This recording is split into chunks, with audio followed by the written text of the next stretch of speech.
podcast. My name is Johnny Redmond, and today I'm joined by the usual bunch, Joe Gentile, Nick Odell, and Mr. Jonathan Donnelly. How you guys doing today? Good. What's going on, guys? Doing all right. Mr. Donnelly and Mr. Gentile, we missed you last week. Yeah, busy lives, but good to be back. Talk some sports. School gets in the way sometimes. Yep.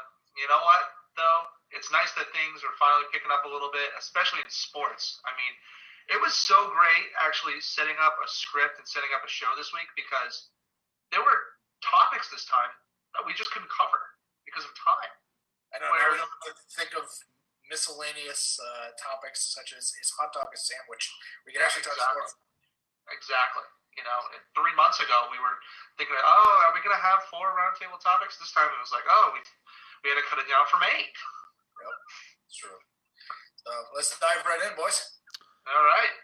I think we're going to go ahead and start with the trivia question of the day. Nick, whenever you're ready. All right. Well, so this was an interesting trivia question. This is a baseball one. Baseball's going down to the wire here, and as the calendar turns September, so are the days. What's the trivia question, Nick? Trivia question is, so this is actually not on this not on this day. This happened back in April of 2007. On April 16th, 2007, in a game against the Angels, a fan at Fenway Park was trying to catch a ball in foul territory before interfering with the catch and having beer spilled on him accidentally. As a result, a foreign object was thrown at him by an opposing fan. What object was thrown at him? Was it A, a glove, B, clam chowder, C, pizza, or D, a Fenway Frank? Now, I'm not gonna let you guys guess it because I think we all know the answer to this. But for all those viewers out there who are tuning in right now, make sure you comment below with your answer, and we'll reveal it at the end of the show. So back to you, Johnny. So I want to say that the reason that we're doing this trivia question today is because we have at the end of the show, we were just having this exact same conversation sometime this week. And I'm telling you, folks, the answer is going to knock your socks off. But you'll have to wait until the end of the show. In the meantime, be sure to comment. You might just get a shout out. If you haven't already liked our page, please like our page. If you haven't liked this post, please like this post. And let's get right into the roundtable. I guess the biggest topic of conversation this week is obviously the Celtics and the Heat. Game 1 of the Eastern Conference Finals this week. The look on all your faces says it all. So Celtics and Heat tied at the end of regulation, or tied with 23 seconds left. Celtics have the ball, no shot clock. All the Celtics have to do is pass to a man in the hole, get the easy layup with less than 5 seconds left. That would give the Heat basically no time, and we won Game 1. And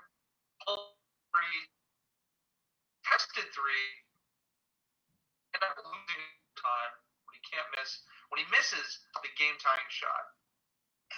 I want to hear your guys' thoughts. What went wrong, and are the Celtics going to recover? I'll take this one because I'm wearing the Celtics hat. They'll recover. I think they will, but to what extent? Based on the fact that Miami finished the game. They finished off strong. They didn't know how to really score. They only had 70-something points through 3 quarters. They were trailing by double digits after 3. And we got outscored by 14 or 12 points in the 4th quarter. That's unacceptable. And Brad needs to step it up. Coach Stevens needs to. You can't fall down 0-2 to Miami. Going back to Miami for Game 3. This whole home court advantage, it doesn't really matter. But Miami They're playing in Orlando. Technically, they have Florida home court. But Miami's on a hot streak. Miami's only lost one game in the playoffs. They look good. And Donnelly, I'm sure your 76ers are kicking themselves. They could have still had Jimmy Butler. But now That's what I was saying earlier. now he's 7 wins away from a championship. How does that make you feel, Donnelly? Pretty terrible. I don't know why they got rid of him. Horrible mistake. I mean, they got to recover. I think they will. But Tatum can't make all the shots at the end. Kemba's got to learn how to shoot again.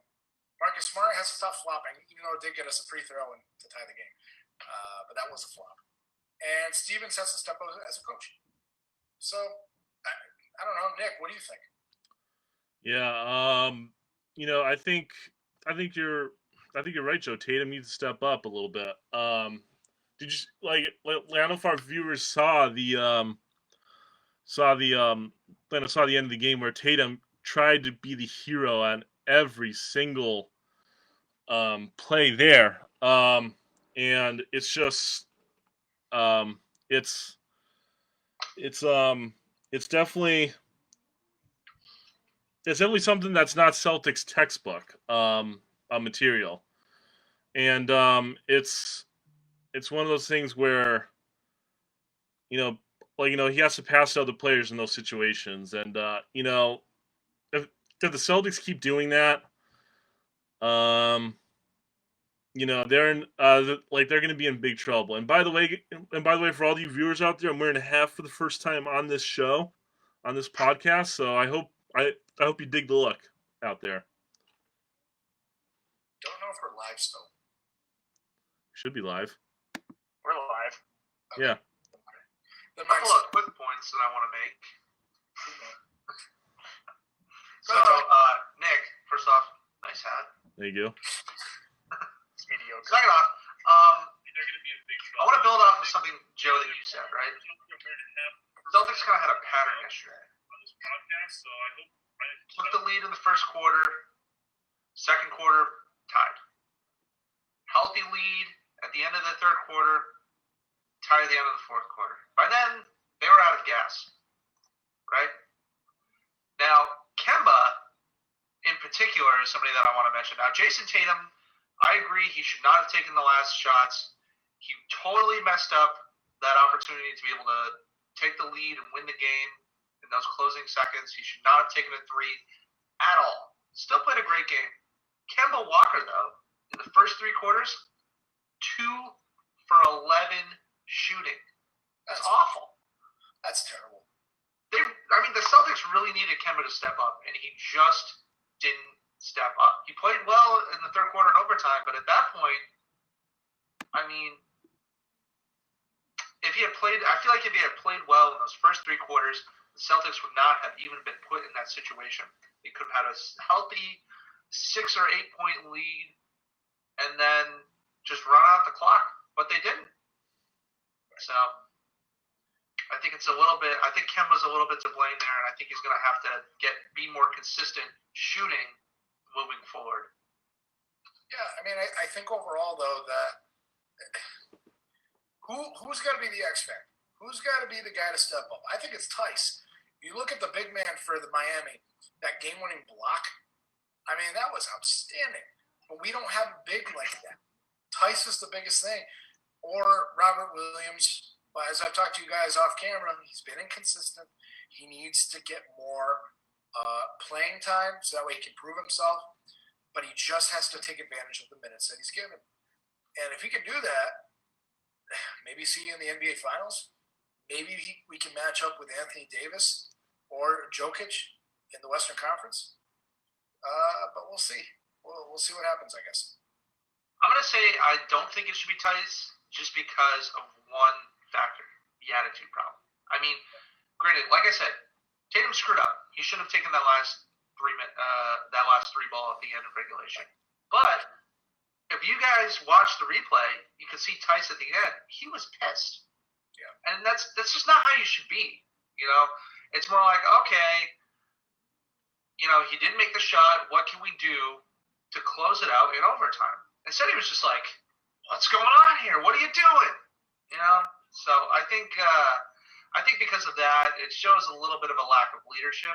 I think Tyson's a great player, but I don't know. I wasn't impressed with that. Is Game 2 a must-win for the Celtics? Absolutely. Every game is a must-win for them. There you go. Exactly the mentality they got to have in order to be a champion. And they're 8 wins away from a championship. They're halfway through what they need to do. They started off so strong in the first couple rounds against Philly and against Toronto. Let's see what they got against Miami. Miami's one of those rare teams that has a low seed, but is also on a hot streak too. Absolutely. Scary. Yep. Scary. My question for you guys is, even if the Celtics do win the series, would they beat any West opponent, like the Nuggets, who are certainly on a hot streak themselves, or the Lakers, who would give the Celtics a little bit of a mismatch? I'm scared of the Lakers. Yeah. Not gonna lie about that. Yeah. If the Celtics advance, I would much rather. It's tough, but if I had to pick a team, it would be the Nuggets. Lakers, they have LeBron, Davis. We've had any matchup against LeBron is going to be extremely tough, and but I mean it's extremely tough. The Nuggets or Lakers, it's sort of pick your poison at that point. Well, typically in the playoffs, the best player on the team, whatever team that might be, that team wins. It's not about the role players typically in the playoffs. It's who has the biggest star, who's got the best chance. LeBron was in 8 straight finals, 9 straight finals, something like that, Yeah. because he was the best player in the world. Did he lose a lot of those finals? Yeah, because it was Kevin Durant on the Warriors. It was Steph Curry. It was now he's back. So to go up against that, I mean, they're on a mission too. The Lakers, they haven't won in 10 years, and they're trying to tie the Celtics all time in wins in championships. So we'll see. I agree, and I disagree with you too, for a couple of reasons. One, because you mentioned the Warriors, because they had so much star power, they were almost unstoppable, right? Number 2 is because I believe that role players and benches play a bigger part of that. I mean, Russell Westbrook and James Harden are arguably 2 of the best players in the NBA, 2 top 10 players in the NBA, and they didn't make it very far at all. And it's because they gutted their entire team of role players, Well, look at the Clippers. They have 2 of the top 10 players in the league, and Paul George and Kawhi Leonard. Who did not step up at all. That was my next point. Yeah, so you never know. But, I mean, Donnelly, are you following any of the NBA playoffs? You've been kind of quiet. A little bit, yeah. I mean, I was able to catch the highlights between homework and actual work, so I don't get to watch all the games. But yeah, I mean, it was a crazy game. I definitely agree that whole ending was unnecessary. I mean, there's no reason he should have taken that shot right from where he was or with everyone around him. It was a poor decision. I mean, I think the other one had every right to be mad at him, probably for that exact instance. But like you said, there's not really a reason to be that, ticked off for something that happened in game 1 when they still have at least 4 more games left to, prove themselves. So I don't think anything in game 1 is that bad to say that they're not going to go anywhere. I think they just need to show everybody in game 2, 3, and so on. Right. So, Donnelly, I want to hear your opinion. Given Tatum's shortcomings, not only at the end of regulation, but at the end of overtime, would you put a little bit more pressure on him when the clock's winding down, or would you put a little bit less pressure on him? Pressure for him to execute the plays, or for him to... I mean, whether it be as a ball handler, whether it be as a shooter, I mean, what do you think? Maybe... I mean, he needs to be better overall. I mean, I don't think he needs to be making, careless shots. I think he needs to put some more thought process into what he's doing.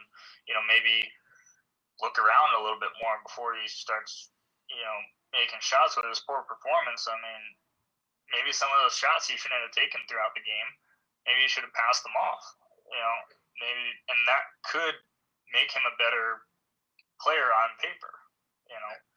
So if he can either make some shots or pass it off, I think he'll be better off. Yeah, I mean, it's tough when at the end of overtime, your last second behind the back shot that hits the rim was the best shot that you attempted in the entire overtime or a quarter of play. I mean, it's ridiculous. Yeah. But we watched the game together last night, me, Nick, and Johnny, and we couldn't believe that Tatum took the shots he did at the end of the game when he had a wide open Marcus Smart. Yeah. He had a wide open Tice. You have to. I know he wants to be the leader, and arguably my point exactly. But you got to look for. He doesn't have to take the last shot to be the leader. That's not him. I don't know how many game-winning threes he has in his young career, but I don't think that many. He's got some game-winning shots or under 10-second shots. Great. But Smart was wide open, and he's been hot when shooting. And you got to get it to the hot hand in that situation. But Tatum tried to force it. All right, we get away with it in regulation with a tie. So we go to overtime. He tries it again, and he gets stuffed at the rim. When all he had to do was lay it up over his hand. I mean, that was a clean block. That was a great play. And I don't know. I think overall, though, that Tatum, he had 30 points last night. So I can't be that mad. No Celtics fan can be that mad. Because it's not like he shot terribly and had 12 points. But at the same time, he can be a leader a different way and assist on the last play of the game instead of take the shot. Yeah, I mean, but that's also why I said let's put a little bit of blame on Kemba too. I mean, he shot terribly the first three quarters. Yep. No, I agree with you. It's not just him. It's a failure to execute. Right. And like you said, Joe, part of that is Brad Stevens. So we'll see how he adjusts. But one thing, real quick, comment section is Pete Gilbert said the shot he took in overtime is the shot he should have took at the end of regulation, and I completely agree with him. That's the right shot. He misses opportunity with that one. He isolated too much at the end of regulation. He had plenty of time, and he could have got a better shot. But he rushed it, I think, at the end. He saw like 3 seconds left on the clock. Came up to the three-point line. We didn't even need a three. That's the thing. And another comment, too, following along. You guys can comment at home. Whatever we mess up, any jokes, any whatever questions. Justin Malarski, biggest topic is Nick Odell's huge loss in fantasy this week.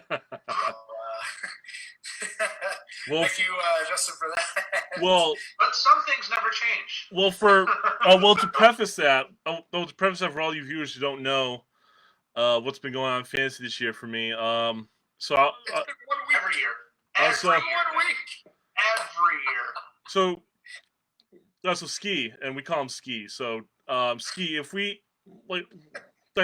if you're watching, it's only week 1. End the trash talking, man. Also, Peter Dufresne. Oh yeah, my old high school principal. He commented saying, "What happened, Odell, in fantasy?" Well, I just explained. I lost in week 1 to Justin Malarski. He lost like he always does. Right. But like you said, Nick, it's only week 1. It's only week 1. I'm I feel pretty confident in my team this year. Hopefully, they don't underperform like last year. So we shall see. Well, that's what you say every year. Expectations are low. Prove them wrong, Nick. Nick dead last in our league, the one that Joe and Nick and I are in. Now, I want to say this about fantasy football. I lost by 17 points to Peter this week.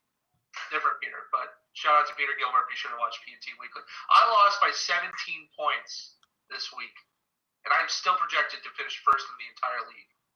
That says something about my team. Projections don't mean anything, Johnny. Especially not our league. I mean, you have to draft a good team, Nick. Hey, you know what? Hey, no, if we're going solely off of What? projections, then then I'm projected to finish 4th in one league. Playoffs. Or 3rd, In what actually. league? 3rd. What? Actually, our updated projections, Nick is projected to place 2nd. Let's go. No trophy though. Nope. No, hey, you know Only what? first You know place what? gets it. You know what? As long as I'm in the top 4 and making the playoffs and out of the last place slot, then I'm good.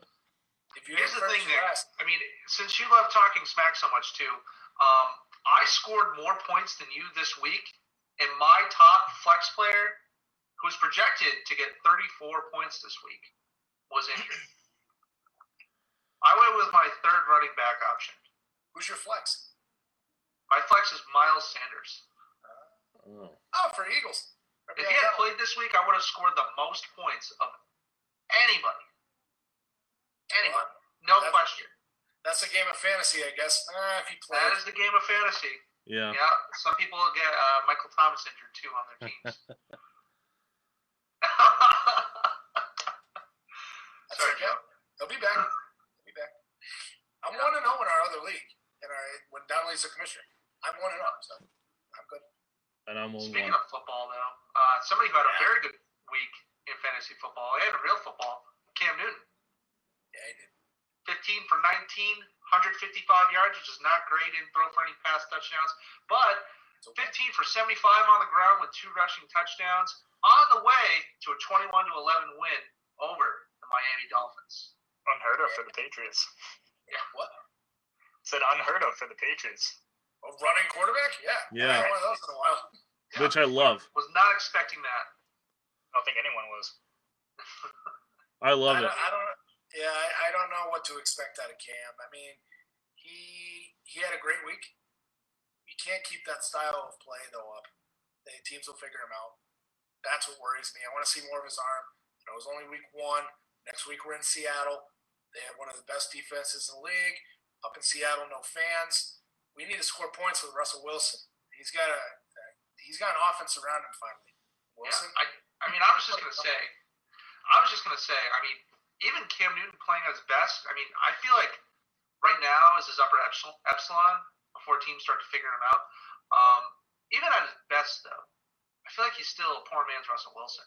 I mean, he's great on the ground, but Russell Wilson really knows how to scramble, and Russell Wilson knows how to take a lot of passes and still be super accurate and make the most out of his wide receivers. And I just didn't see that with the Patriots.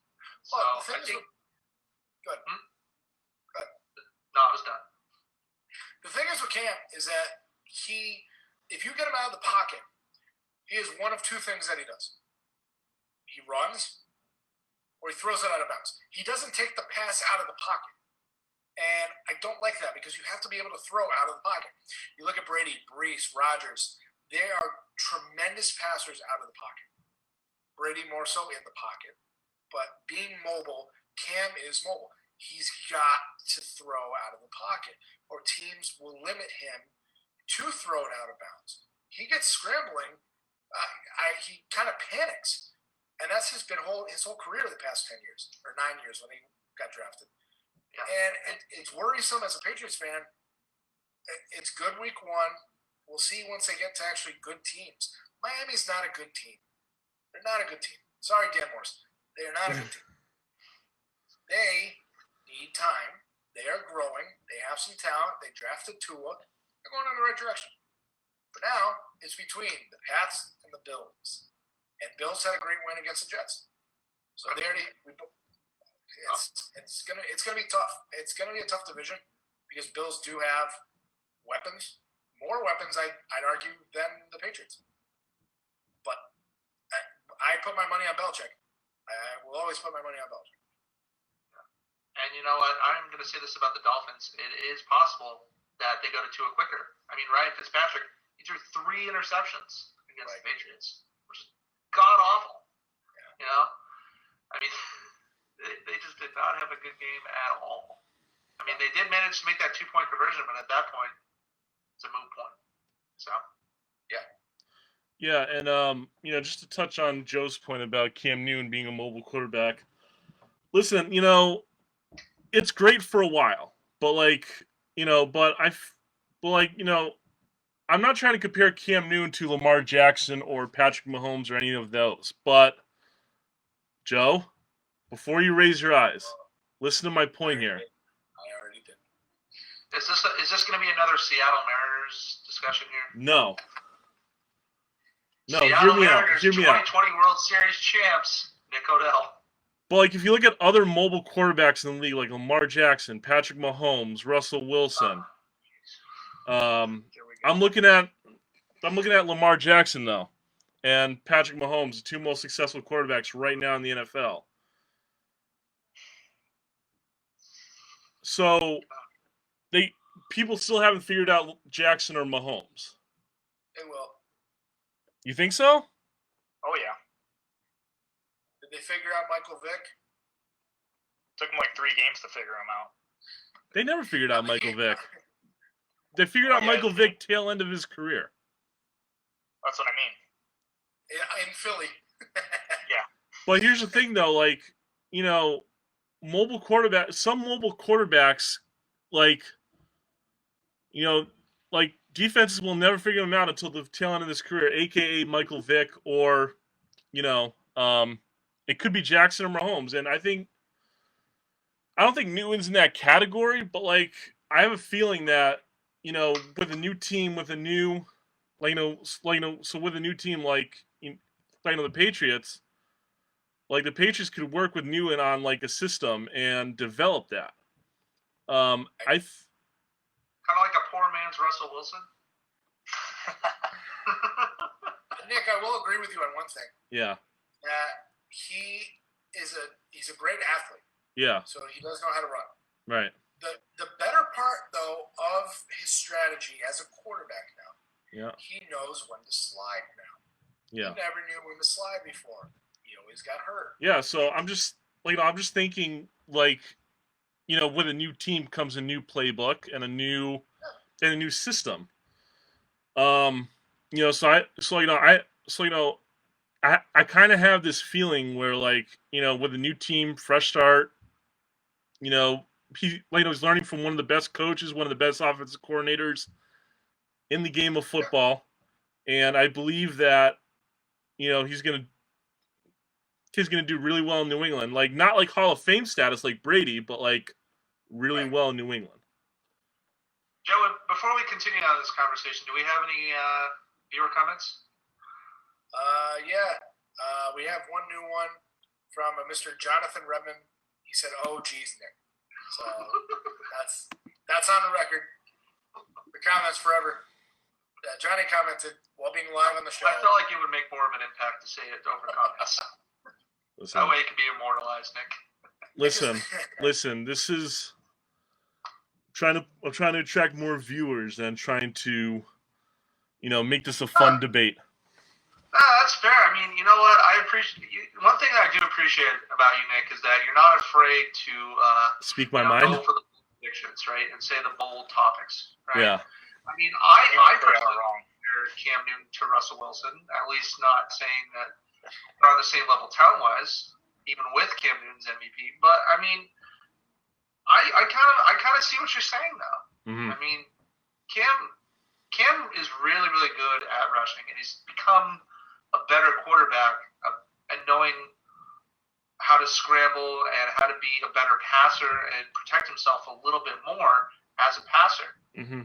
But I agree with Joe too. I think he needs to do better at throwing in the pocket, and I think he needs to make that transition into becoming more of a passing quarterback. I mean, the Patriots really dominated on the ground in this game, which is great. But Seattle has a really tough defensive line as well. It's not the same defensive line that it was 6 years ago, but it's still a really tough defensive line. So if that's the Patriots' only option, and you have Cam Newton, who's your leading rusher, going on 15 rushes, I mean, he's not going to get 75 yards this week. He'll be lucky if he gets 50. Seattle has always been known for their defense, I feel like, under the Pete Carroll regime. You know, I mean, just look at their Super Bowl 48 win. He the Seattle defense shut down one of the best, like one of the all-time greats in Peyton Manning. And like Johnny said, now, this Seattle defense isn't as good as, 6-7 years ago. they could still put up numbers. And Pete Carroll has a defensive-minded stance on Well, things. the thing is, up in Seattle, they have Jamal Adams now. They have Jamal Yes. Adams, who is a top 5, top 10 defensive player in the league. Not Yeah. even his position. Overall defensive player. Do you think? So if there was ever going to be a test for Cam Newton to throw against, it's Jamal Adams. Yeah. This is exactly, he can cover the pass, the run, deep throw, long throw, whatever it might be. He can cover. And he's probably going to go on our best receiver. I don't know if that's N'Keal Harry. We'll see what the matchup is. Edelman, maybe. Maybe Edelman. I can't see Adams on the slot. But It's a scary, scary thought either way. Who else do we have at receiver? We have like besides Harry and Edelman. I mean, White. Gunnar Olszewski, but is he really going to pull through? yeah. Is he going to step up as a 50-yard guy? we don't have a lot of weapons. That was proven last week. We only needed 1 week to realize, okay, Cam's got to dominate. He has to come in and do his thing, get off the rust. He did look good. But that style of play is not going to get through 16 games. And he's just going to get hurt again. Right. One pop. Who do we have? Brian Hoyer backup? I mean, we have to preserve our rental. He's a rental. He's 1 year contract. He's getting paid less than backups in the NFL. So could this be a good tryout for him? And could he be the future of the New England Patriots? Yeah, he could. Well, it's only been week 1, so everyone's got to pump the brakes. It is Miami. But you know what I really want to talk about, though? Speaking of bad teams, Donnelly's team. Yeah, terrible. Yeah. That's what I want to squeeze that one in. I want to squeeze that one in. Whatever segue I want to use. It's such a great game, didn't they? I think everybody wants to talk about how terrible they are against. You lost to a football team. That's generally what happens when NFL teams lose. They lose to other football teams. Their name is a football team. It's funny you mentioned this too, Joe. Before the show, Dolly and I were actually talking about the Eagles, and he was like, yeah, I was watching the first half, and it was great. They were winning. They were doing so well. Then the second half, they just floundered. Sounds like the Falcons in Super Bowl 51. But it's just a matter of, what? Best comeback ever. Anyway, Donnelly. Yeah, if you're a New England fan, to all my friends who are from Georgia or from or who are just otherwise a Falcons fan. Not mad. 6 rings. Donnelly, you lost to Washington. Washington's in first place in the division now. That's like the first time in the last decade that they finished first place. Yeah. Granted, it's only been a week. I know it's only been a week. I mean, I like to think this is just almost like preseason because we didn't actually get a preseason, so I think everyone's acting like preseason. It's Or just maybe Wentz is just overrated. I mean, that is true too. But we finally have some people that he can throw to for once. And the first half showed it because he was making plays. It was great. Like I had said, before the show, I was like, I felt good about them in the first half, aside from a few, terrible plays and a couple sacks. But for the most part, Wentz was pretty well on target. Most of the receivers were catching. Runners were, they were getting some yardage. And then, I went back to work and everything just tanked. And I don't know what happened. And so many overthrows. No one was catching anything. And, I mean, their O-line sucks, but they also didn't have half of their starters on the O-line. And they have no backups for those starters. So, I mean, not to make excuses or anything, but their line wasn't up to their usual standards. 8 sacks? 8 Yeah, sacks? exactly. That's a lot. It's terrible. That's awful. He's gonna die. He's I gonna know. die on the field. 8 sacks? It's not funny. That was horrendous. But he's so fragile. You have to handle him with care, and you're literally throwing out nothing in front of him. You might as well say defensive players, all right, go ahead, just hit him. Longest yard style. Yeah. And it was so Maybe they apparent in the actually running game too. I mean, the running game, the entire team didn't even rush for 100 yards. I don't even think they rushed for 70 yards on the day. I mean, do you think it'll get better once the offensive line gets 57 better? rushing yards total. Yeah. That's abysmal. That's Yeah. pretty bad. Dallin, do you think once the offensive line becomes healthy again, that the Eagles will actually get better? Or do you think they're just forced to mediocrity? I think it's still going to be mediocrity because, just because. I mean, you saw I don't know if you watched it, but you see in the second half how many overthrows Wentz threw, and how many drop passes. And it's not just Wentz, but at the same time, he's making bad plays. The receivers aren't catching what they should. And I think overall, the team is just not playing well. Right. And it's not because of one person. It's not because of the defensive line or just the offensive line. Just nobody's playing together. No one's catching it. No one's throwing it right. And obviously no one's blocking anybody. So they need to work on that if they're going to make it and beat a team that is probably top 10 worst teams in the league. It's not a good look for them. I should have clarified, though, his career will die. Not actually he will die. But the overall of the Philadelphia Eagles, on the plus side, you guys are only a game back. So is everybody else. So basically, my thoughts on the Washington football team this year, people forget their head coach in Ron Rivera. Ron Rivera, they have a good making the defense better. Yeah, and they have a good young quarterback in Dwayne Haskins, and don't forget Alex Smith is trying to make that comeback. So, the Washington football team may not be as bad as everybody would thought it would be. I think they would, be interesting this year. Let's not push it, Nick. Oh, come on. Really? You can't even give me a break on that one? Now I'm ferocious. They still are in the same division as the Cowboys. Nick, you calling Redskins as wild card? You bold prediction? No. But I'm just saying it's going to be interesting to see the Redskins this year improving upon last year, I would say. The Washington football team is still the worst team in the worst division in all of football. I don't know about that. Jacksonville's pretty bad. Oh, and I apologize. I think I said they're the worst team in the worst division. Okay. So maybe in the NFC. Yeah. You're picking the NFC South football team. The football team's going to come in last in your eyes? Yeah, I don't think they'll come in last, but they are the worst team in the worst division, whatever that means. I think Jacksonville is probably the worst team in all of football. I agree with that. Okay. But in the NFC East, I'll say it one more time, just to clarify. The NFC East is the worst division in all of football. I can't quite agree with them. The Washington football team is the worst team in that division. Therefore, the Washington football team is the worst team in the worst division in all of football. So you think they're going to finish last? But it's not true.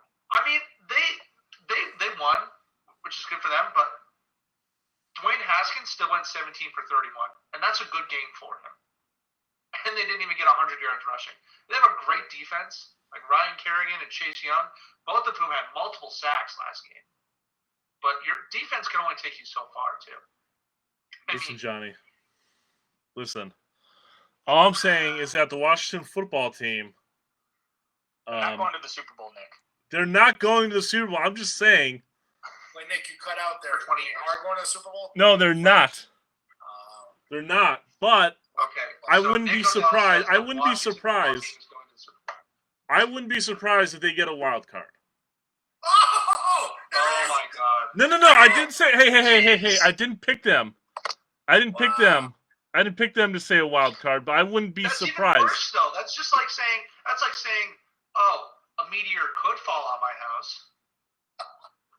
The chances of it are so minuscule, but if it does happen, then I'm hailed as a genius. So wait, Nick, you're saying the Washington football team is the Seattle Mariners East?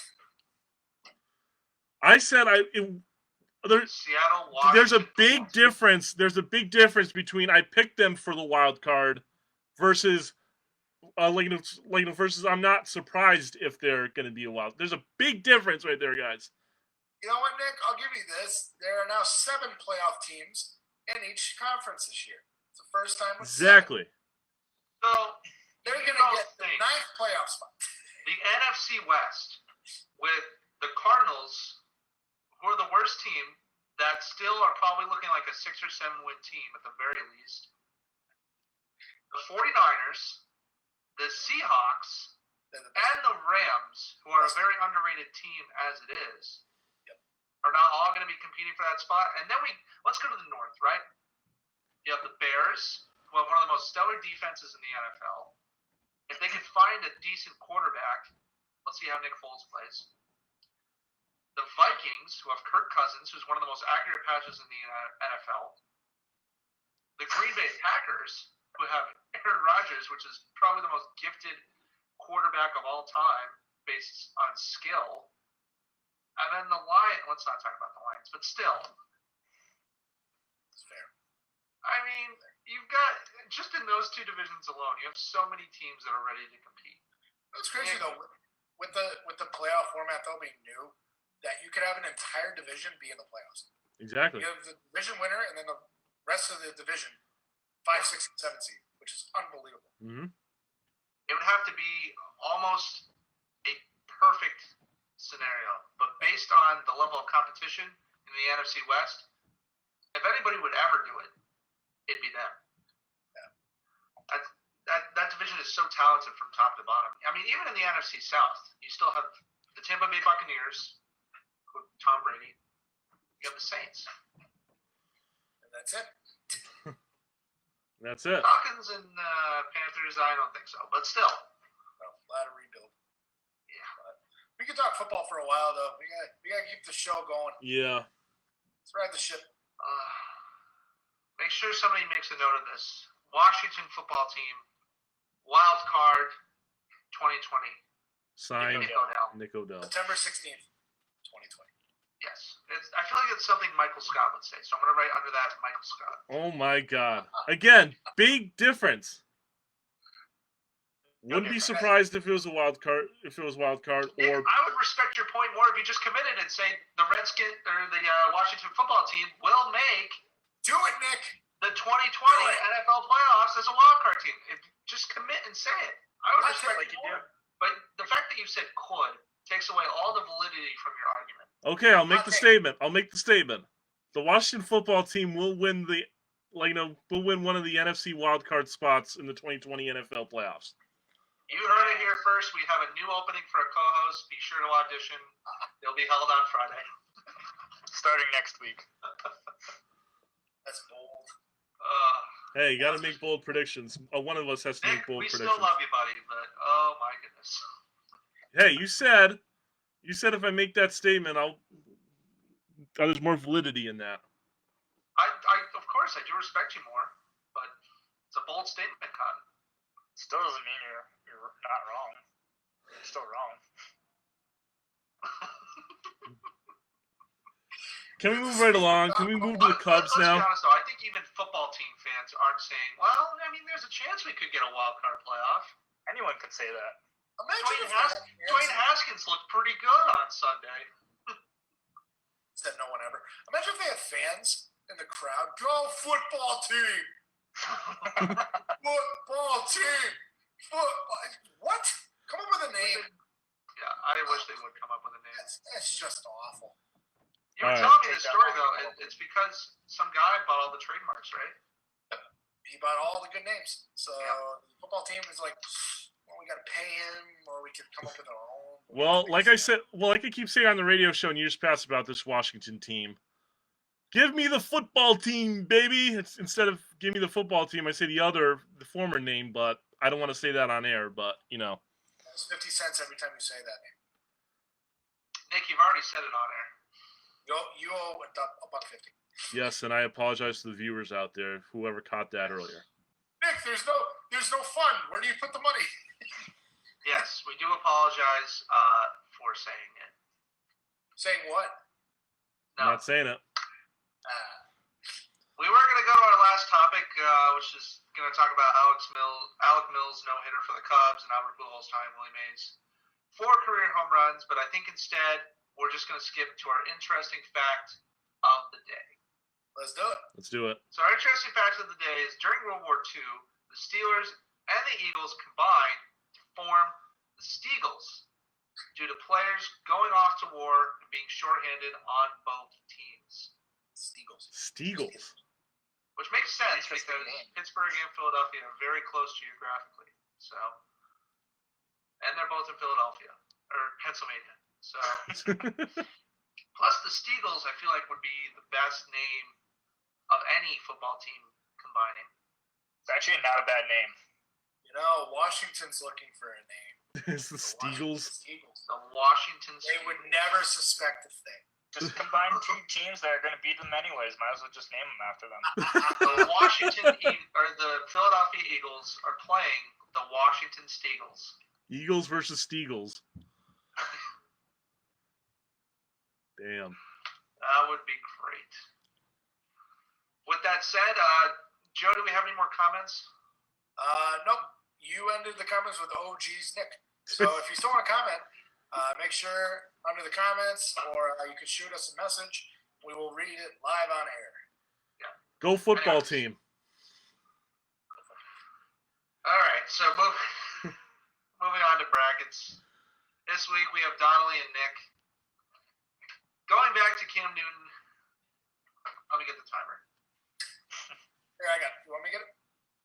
I got it. Okay. Going back to Donnelly and Nick. Nick, Yeah. do you want to go first or do you want to go second? I'll go first. I think I have a good leadoff argument here. Yeah, you're on a roll today. So, does Cam Newton need to settle down? And will he keep his emotions in check? Go. All right, so I think Cam Newton needs to. Well, actually, I think he'll keep his emotions in check, for future games, because if you look at it, Cam Newton was very emotional that whole game. He's very emotional, and and after a season full of injuries, you'd expect that. He hasn't been good since 2015, and just his past, he hasn't been. Last season was full of injuries, and plus, he was only mad because someone ripped his chain off of him. So, as long as people don't rip chains off of Cam Newton, I think we'll be fine. But, but I think he'll keep his emotions in check, and he will settle down in future games. That's it, Nick. Yep. Thank you very, very much. Got him in the nick of time. Donnelly? Go.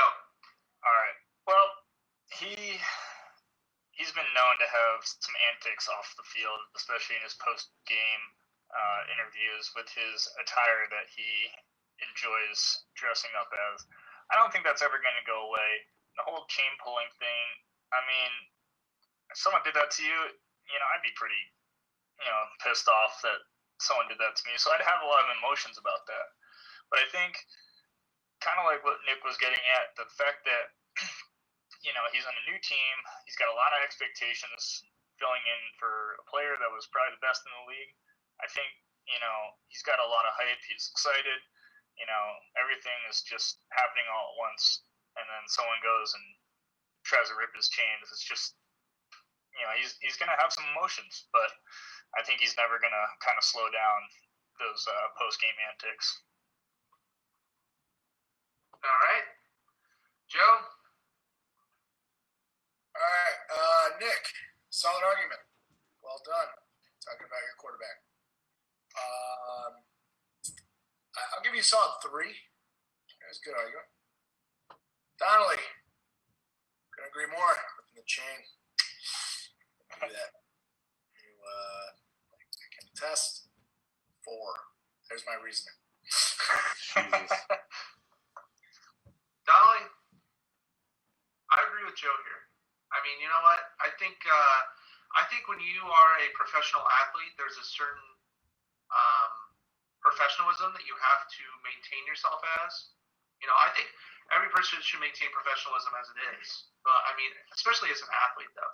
Cam Newton, he certainly has had his shortcomings, but I think with the Patriots, he's trying to become a more mature person overall. And you can see it just in his way of play.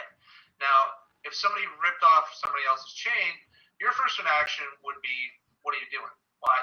You'd be angry about that. So I kind of get it. The fact that it didn't become a bigger incident, though, I think says a lot about Cam Newton moving forward. So I agree with you, Donnelly, there. I'm also going to give you a 4.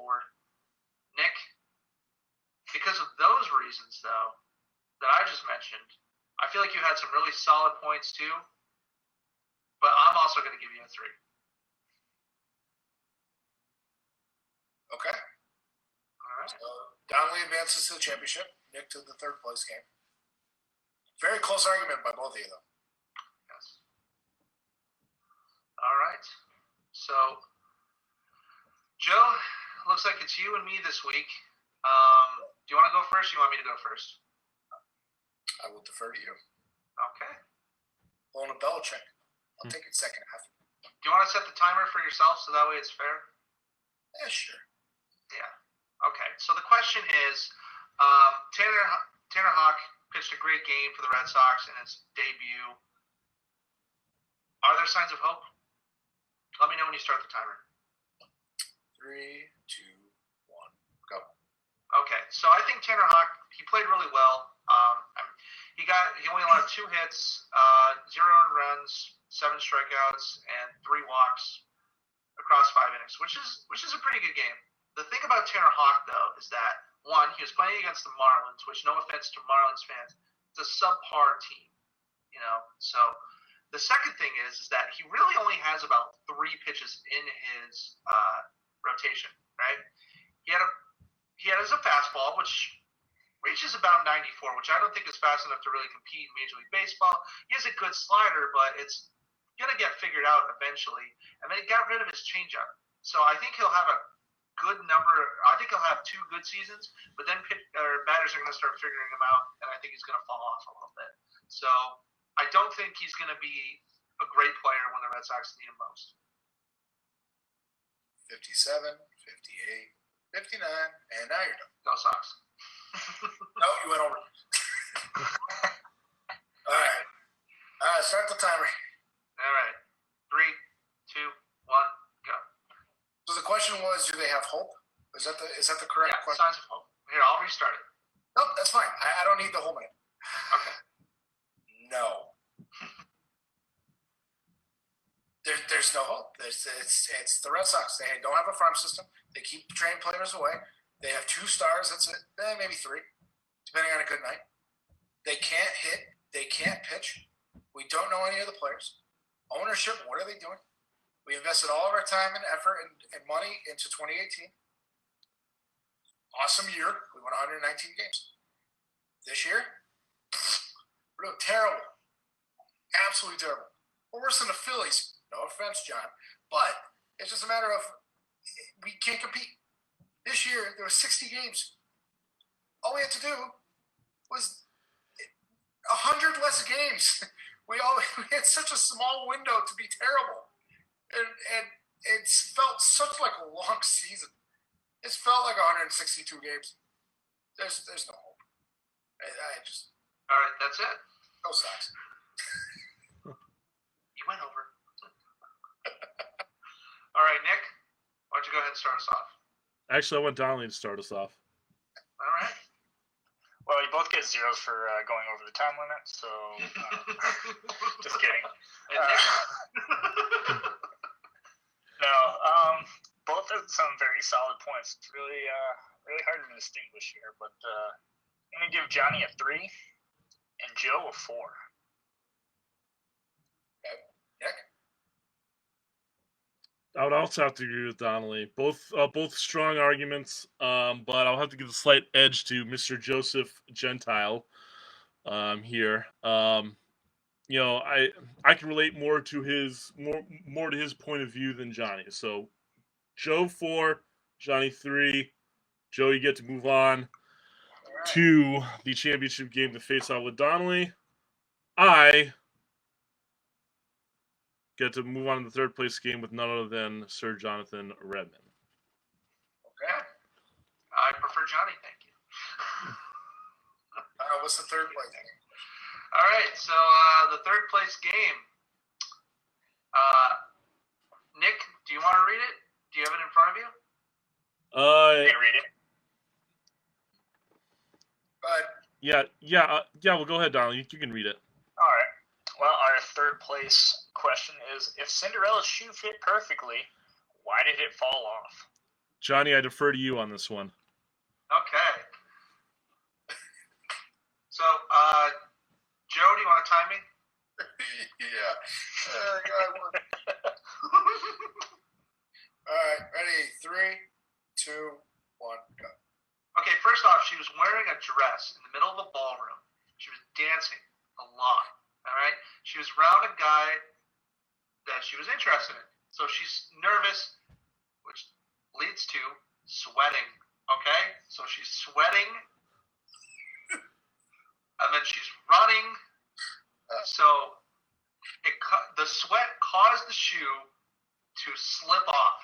Doesn't matter if it fit perfectly. That sweat is going to loosen the shoe and make her foot fall out easier out of the shoe. I guess the real important part that we're missing is that it still fit perfectly when the prince came back to try to fit on all of the shoes. I mean, why is she the only person who has that exact shoe size in the entire kingdom? I'm just saying. In time. You didn't time it. No, I did. 59 seconds. That was perfectly done. Go ahead, Nick. Your time. Like you thought it through or something.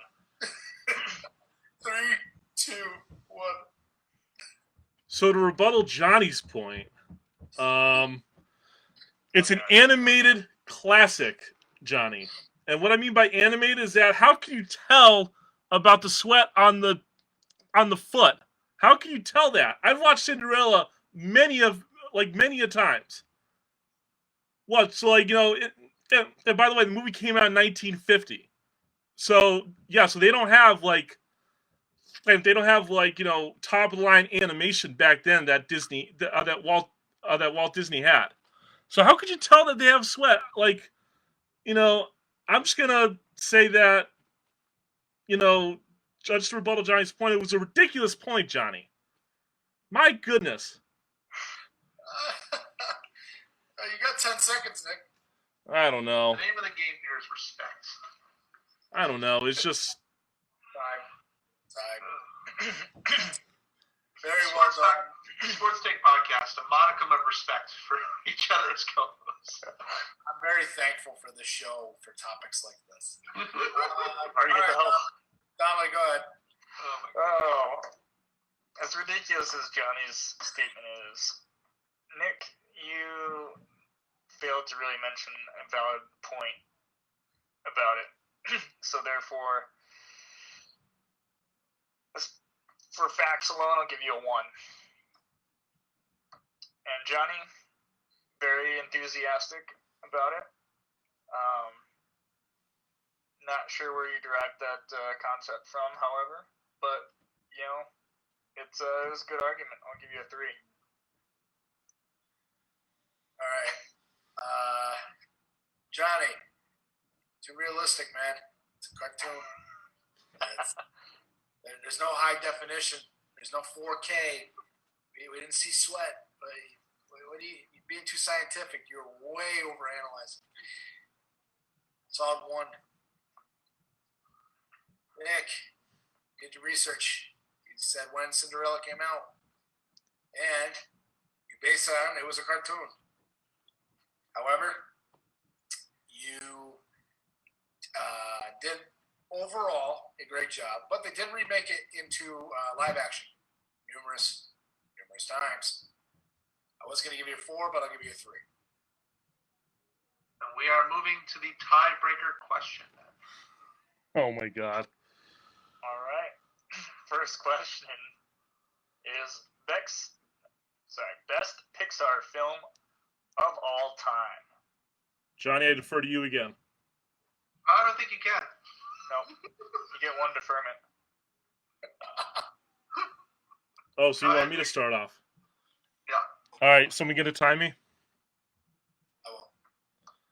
You're gonna need it.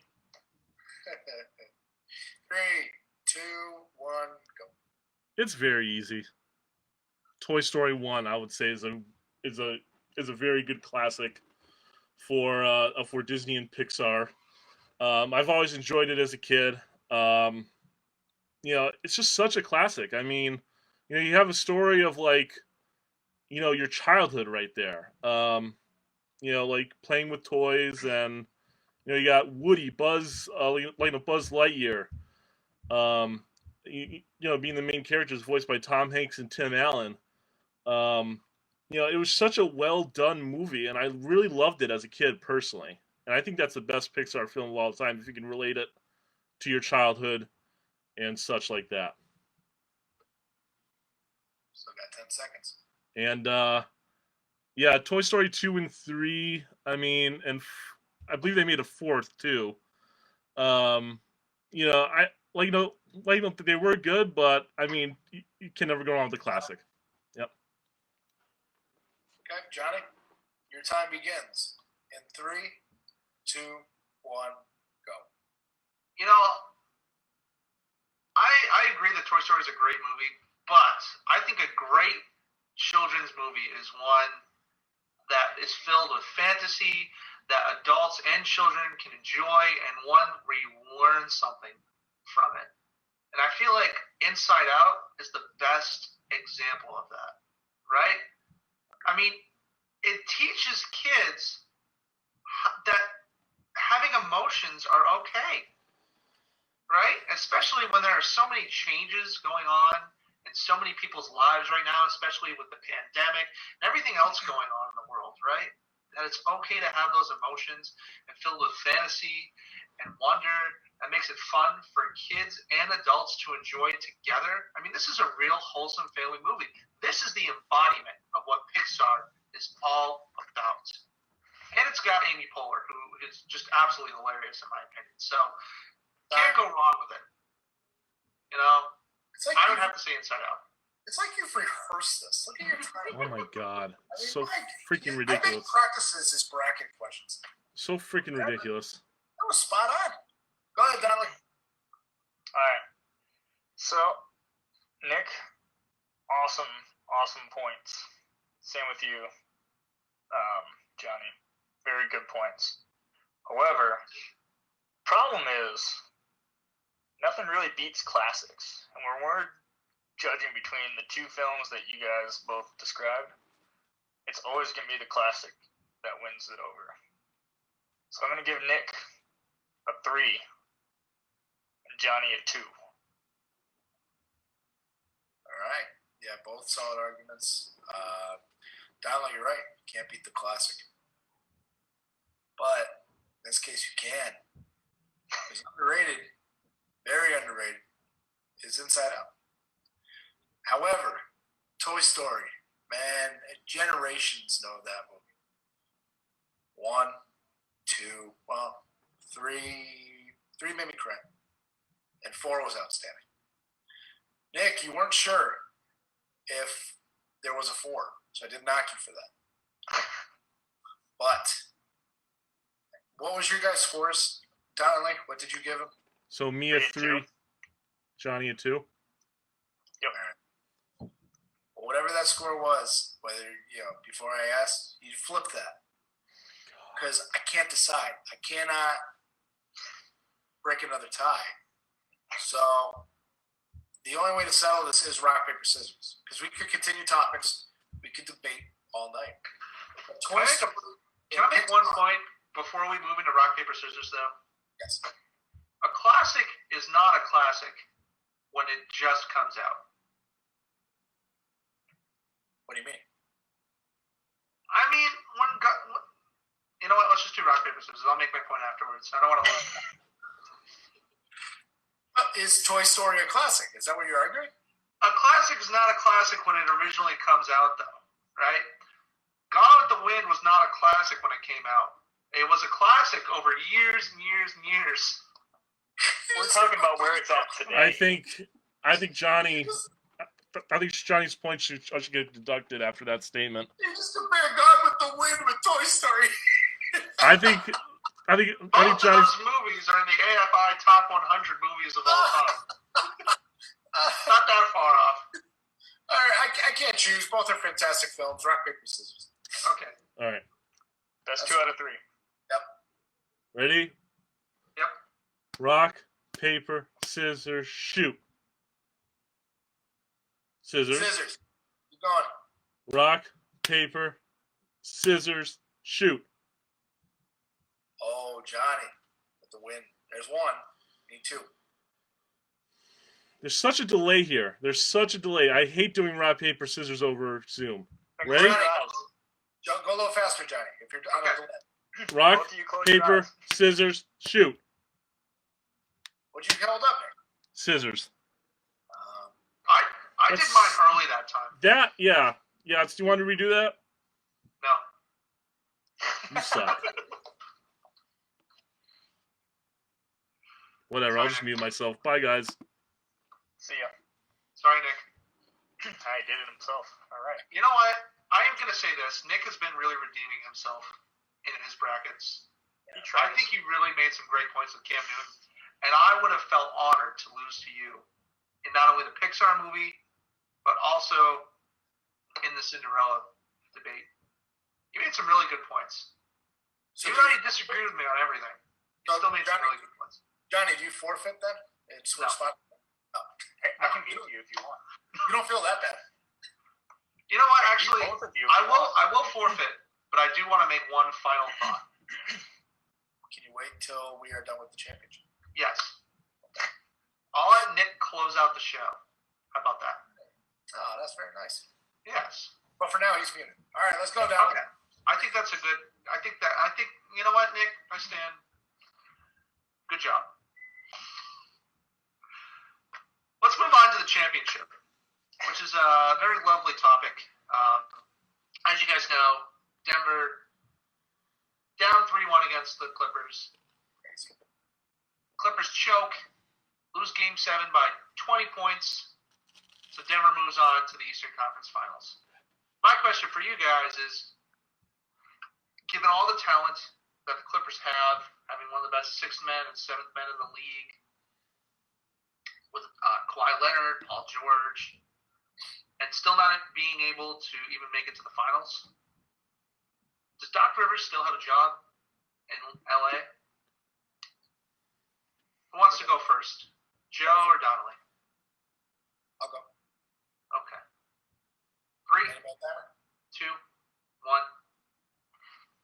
I think Doc will have a job. I think he will be with the Clippers. Actually, he's lost 3 series when he's up 3-1 in his career. That's not good. But he has won a championship.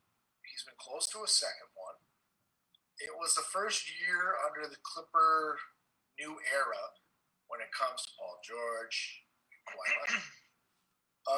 They did have the sixth man of the year in Harold. Nobody stepped up. Nobody was that key player to get him 30-plus points, like Nuggets had with Murray or even Jokic. So they had playmakers when they needed to step up. More credit to the Nuggets. They've come back from 3-1 twice this postseason. I think Doc will have a job. I am also partial to Doc because he got us a ring in 2008. But I think he's a good coach because who do you replace him with? And you're done. All right. Thank you very much, Joe. Donnelly, 3, 2, 1.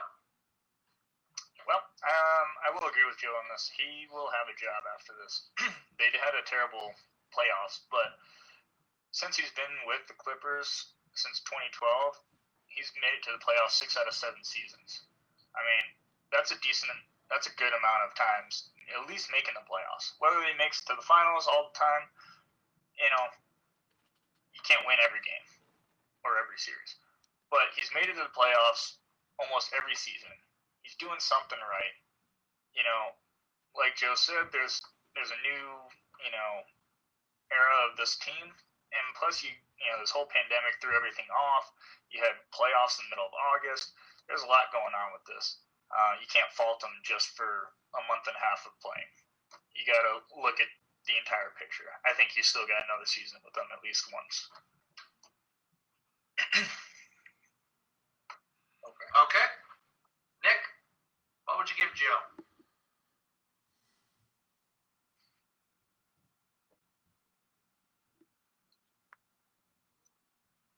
And what would you give Donnelly?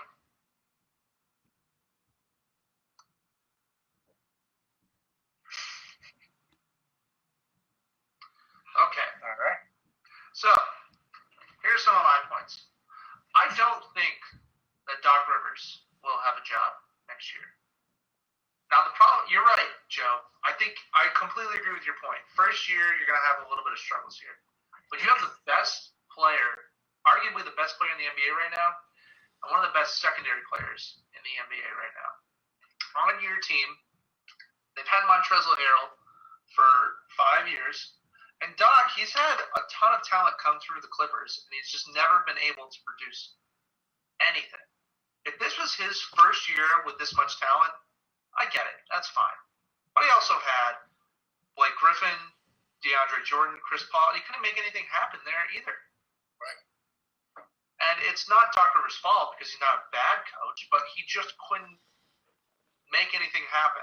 So I disagree with both of your points there, but I do think they were both solid points as well. And you know what, Donnelly? I really like how you said that it's not about a month and a half. You're right, because the bubble did certainly shift things around a little bit. I mean, the Heat, if there was no stoppage in play, the Heat would definitely not be as good as they are now. But it threw things in a little bit of a loop. They had that like. You are absolutely right about that. But that also does not excuse blowing a 3-1 lead again. The Clippers are 0 for 8 in game-clinching games, in series-clinching games that would lead them to the Eastern Conference Finals. That's insane. So, with that said, Joe, I'm going to give you a 4. Okay. Donnelly, I'm going to give you a 4 as well. So it looks like Joe wins by a score of 7-6. Congratulations, Mr. Gentile. Right. That's all I got. Exciting win. All right. Glad I won. You know why I'm not as excited? Because Donnelly had a great argument, and I actually thought deep down I was going to lose. He had a really great argument. I don't agree with your points, but you guys, it's not. Sometimes it's not about that. Sometimes it is, but sometimes it's not about that. Sometimes it's about sticking to your convictions instead of saying the Washington football team may get a wild card seed. There's a smile. But yeah, no, I thought you had a great argument, so I wasn't counting a win, but because I was out last week, I'll take the win. I'll carry it. So I'm going to go ahead and share my screen. Okay. And we're going to go ahead and move into our trivia answer. So, on April 16, 2007, in a game against the Angels, a fan at Fenway Park was trying to catch a ball in foul territory before interfering with the catch and having beer spilled on him accidentally. As a result, a foreign object was thrown at him by an opposing fan. What object was thrown at him? And I'd like to pull up the video. It's about 3 minutes long. I think it's very important to watch the whole thing. Just make sure that I am sharing sound as well. Share computer sound. Which, if anyone reads the title of the YouTube clip. Coming to you from Rogers Center. Popped up. Left side, ranging is Cabrera. Now coming is Anderson. And interfered with, no. Into the stands. The umpire ruling Tim Timmons and one beverage. Wow, less than they had before. Wow, what's he got now? He's got mud on him and an alcoholic beverage. I think he made a good call here. Let's see, how does this happen? Wasn't it again? Oh, wow, it's funny. Oh, What did he do? What was that that came flying in? I'm not so sure that was a mistake, which on his shoulder. It looks like somebody may have run some stuff on him just to add insult to injury. I thought he rolled in the mud before he came to the game, but no, that's not correct. He got hit. We gives it away. For those of you who guessed pizza, congratulations. You are correct. Pizza. We're looking for a slice of pizza. Yes. Man, right on the shoulder too. What an aim! Like you don't want to get it on the guy's head. I was gonna say it could have been worse. You could have got it right on the back of the head, slid down, got into him. That's a $12 piece of pizza. Yeah, my question is why? Are you throwing that? And Crazy. a $9 beer. I think that was another Sox fan. It probably was. Yeah, and he just take the pizza. Right. It's ridiculous. I don't know. Listen, quick final thought for me, and then I'm going to go ahead and mute myself so Mr. Odell can go ahead and make his final thoughts and then close the show. I'd like to wish, we would all here at the Sports Take Podcast like to wish our deepest condolences to Bill Belichick's mother, who passed away yesterday at the age of 98 due to natural causes. Our deepest condolences to you.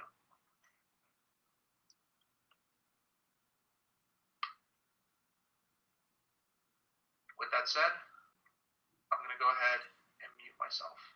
Nick, you can unmute yourself. All right. Well, so my final thought is just, hey, we got a full slate of sports back, and with football being back, it's such a great feeling. Just the fact that Joe, I was over your place and watching the 4:30 games in the Sunday night game, and just the camaraderie amongst the two of us was like back with like in terms of like the football talk and fantasy talk, and just like it's a great feeling to be talking about that topic again, and it's just I'm looking forward to a great football year if it holds, So that's my final thought, and so. All right, Donnelly, what do you got? My final thought is I hope these terrible Eagles can stop losing to a no-named football team and actually produce something worth watching. Yeah. That's it? That's all you got? Yeah, there's just really not much else. I mean, like Nick said, I'm just glad all the sports are happening. It's fun. Yeah. No, I mean, I think we're all in agreement. Having the sports equinox happen last week, even extended with MLS and WNBA, along with hockey, baseball, basketball, football, all going on the same day. That doesn't happen. It was the first time ever. And with everything postponed to September, it was so cool because you look on every other channel, it felt like, and there was sports. There was a game. When we didn't have sports since March. And it makes you appreciate sports that much more. Like Nick, whether it's bringing people together, like you coming over to my place, socially distant, we watched the game together. And, talking fantasy football and talking playoffs and we all didn't know this was going to be a thing. We didn't know this was going to happen. Yeah. And no one's heard of a playoff bubble before. And what a weird concept we all thought that was back in May. Now baseball picks up. They're going to be doing a playoff bubble. And I wouldn't be surprised if football did a playoff bubble, to be honest, to keep the players safe, to conclude the season and get it right. And just players' health and safety is the biggest priority. So from all of us at Sports Take, we hope that all sports continue to finish out. Dallas Stars just advanced to the Stanley Cup final, where they will play either Tampa Bay Lightning or New York Islanders. Hopefully, with everything going on, we can get a champion in hockey, champion in basketball, baseball, and football. The WNBA awards are happening tomorrow for MVP, and even good to see award shows to conclude the season, just to see who deserves it, because they played most of their season. Hockey, football, or hockey, basketball. Baseball didn't even almost get started. And look what we've seen in baseball. We've seen 2 no-hitters, and yes, we're playing in front of cardboard cutouts. But it's good to see good to see sports on again.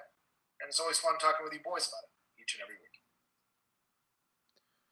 All right. Well, thank you, Joe, for that final thought. It really was a good one. You very well said, I should say. But I think that just about does it for this week's edition of the Sports Take Podcast. For Johnny Redman, Joe Gentile, John Donnelly, and myself, Nick Odell, we wish you the very best this week. We'll return next week, but for now, as Johnny keeps saying, keep watching sports. We'll see you guys next week. Later, everybody. Bye, everybody. See ya.